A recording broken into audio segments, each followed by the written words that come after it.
Sairam. Humble pranams at the lotus feet of our beloved Swami. என் பேர் தீபலக்ஷ்மி. நான் ஒரு பால் விகாஸ் அலுமினை. நான் இப்ப என்னுடைய கிராஜுவேஷன் பண்ணிட்டு இருக்கேன்.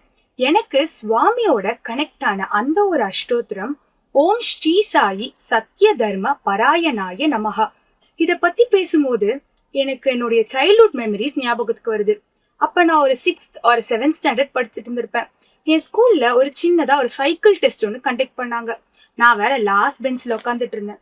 கொஞ்சம் நல்லா படிக்கிற பொண்ணு, அதனால என்னை சுத்தி இருக்கிற எல்லாருமே என்னை பார்த்து காப்பி பண்ண ஆரம்பிச்சுட்டாங்க. எனக்கு அது சுத்தமா பிடிக்கல. ஸோ நான் வந்து ப்ளீஸ் காப்பி பண்ணாதீங்கன்னு சொன்னேன். அப்புறம் மறைச்சு எழுதினேன். ஆனாலும் அவங்க யாருமே கேட்கல. கடகடன் எழுதி மேம் கிட்ட நோட்டை சப்மிட் பண்ணலான்னு போனா என் பெஞ்ச்மேட் பொண்ணு மேம் கிட்ட மாட்டிக்கிட்டா. அவளை பார்த்து மேம் இது ஆன்சர்ஸ் கிடையாது, நீ யாரை பார்த்து காப்பி பண்ணான்னு கேட்டுட்டு இருந்தாங்க. அந்த ராங் டைமிங்ல நான் வேற போனேன்னா சரி நைஸா வச்சுட்டு கிளம்பலான்னு பார்த்தா மேம் என்ன பார்த்தே இவ யாரை பார்த்து எழுதுனா உனக்கு தெரியுமான்னு கேட்டாங்க. அப்படியே அதிர்ச்சியா நான் இருந்தேன். அடுத்த கொஸ்டினா அவ உன்னை பார்த்தா காப்பி பண்ணான்னு கேட்ட உடனே நான் அப்படியே திருன்னு முழிக்க ஆரம்பிச்சிட்டேன். அதுலயே மேம்க்கு தெரிஞ்சிருச்சு அவ என்ன பார்த்துதான் காப்பி பண்ணாலான்னு. ஆனாலும் மேம் விடாம உன்னை பார்த்தா காப்பி பண்ணாலா சொல்லு அப்படின்ட்டு கேட்டுட்டே இருந்தாங்க. எனக்கு என்ன பண்றதுன்னே தெரியல. ஒரே பயமா இருந்தது. சைலண்டா நின்றுட்டு இருந்தேன். கொஞ்ச நேரம் கழிச்சு மேம் 2 பேருமே வந்து ஸ்டாஃப் ரூமுக்கு கூட்டிட்டு போயிட்டாங்க. ஸ்டாஃப் ரூம் போறச்சே எனக்கு ரொம்ப பயமாயிடுச்சு. மேம் சாரி மேம் அப்படின்ட்டு அவங்க கிட்ட ரெக்வஸ்ட் பண்ண ஆரம்பிச்சிட்டேன். அப்ப மேம் அதெல்லாம் முடியாது, இட்ஸ் டூ லேட், உனக்கு எவ்வளவு டைம் கொடுத்த, நீ அப்பெல்லாம் உண்மையை சொல்லவே இல்லைல்ல அப்படின்ட்டு 2 பேர் ஐடிஸ் வாங்கிட்டு உங்க பேரண்ட்ஸ் வந்தா மட்டும்தான் இந்த ஐடியா கொடுப்பேன் அப்படின்னு சொல்லிட்டாங்க. எனக்கு ஒரே பயமாயிடுச்சு. ஏன்னா என் வீட்டுல சொன்னா கண்டிப்பா அடி திட்டு எல்லாமே இருக்கு அண்ட் பேரண்ட்ஸும் வரமாட்டாங்க. அதனால மேம் ப்ளீஸ் மேம் கண்டிப்பா வரமாட்டாங்க மேம் அப்படின்ட்டு மேம் கிட்ட ரெக்வஸ்ட் பண்ணேன். ஆனா மேம் முடியவே முடியாது, 2 பேரும் கிளம்புங்கன்னு சொல்லிட்டாங்க. எனக்கு ஒரே அழுகையா வந்துட்டு இருந்தது. என் கூட வந்த அந்த பொண்ணு எனக்கு கன்வின்ஸ் பண்ண ஆரம்பிச்சிட்டா. இதுக்கெல்லாம் எதுக்கு அழுற, மேமும் ஐடியா வச்சு என்ன பண்ண போறாங்க, பேரண்ட்ஸ் வந்தா கொடுக்க போறாங்க அவ்வளவுதானே அப்படின்னு சொல்லிட்டு இருந்தாங்க. சரி நான் வீட்டுக்கு போய் அம்மா கிட்ட சொன்னா என்ன நடக்கும்னு பார்த்தா நான் எக்ஸ்பெக்ட் பண்ண அதே விஷயம் தான் நடந்தது. அம்மாவும் சரி அப்பாவும் சரி 2 பேருமே வரவே முடியாது, உன்னையார் பேப்பர் காட்ட சொன்னான்னு சொல்லிட்டாங்க.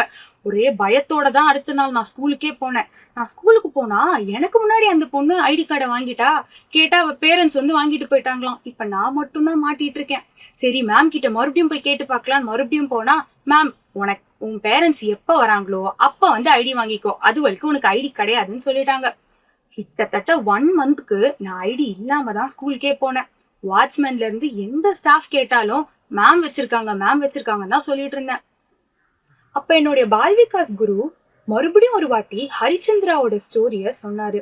அதுக்கப்புறம் தான் நான் என்ன தப்பு பண்ணேன்றதே எனக்கு புரிஞ்சுது. அது வரைக்கும் நான் என்ன நினைச்சிட்டு இருந்தேன்னா நான் வந்து அவங்க தப்பு பண்றதுக்கோ இல்ல காப்பி பண்றதுக்கோ ஹெல்ப் பண்ணேன், அதனாலதான் எனக்கு இந்த பனிஷ்மெண்ட்ன்னு நான் நினைச்சிட்டு இருந்தேன். ஆனா அது கிடையாது.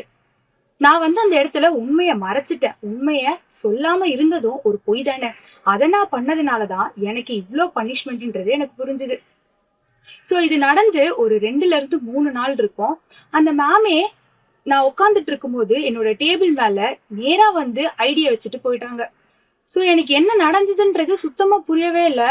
அந்த ஐடி கார்டை தொட்டுட்டு நான் அதை பார்த்து என் மைண்ட்ல இருந்த ஒரே ஒரு விஷயம் என்னன்னா, இதுக்கப்புறம் லைஃப்ல என்ன நடந்தாலும் சத்தியத்தை மட்டும் தான் பேசணும், என்ன நடந்தாலும் பொய்யே சொல்லக்கூடாது அப்படின்ற ஒண்ணு மட்டும் என் மனசுல ஆழமா இருந்தது.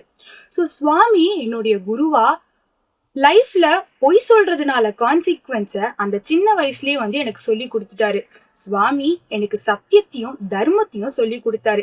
சத்திய தர்ம பராயணாய நமஹா. என் சாயி SAI சாய் அஷ்டோத்திரம் அண்ட் ஐ. ஜெய் சாய்ராம்.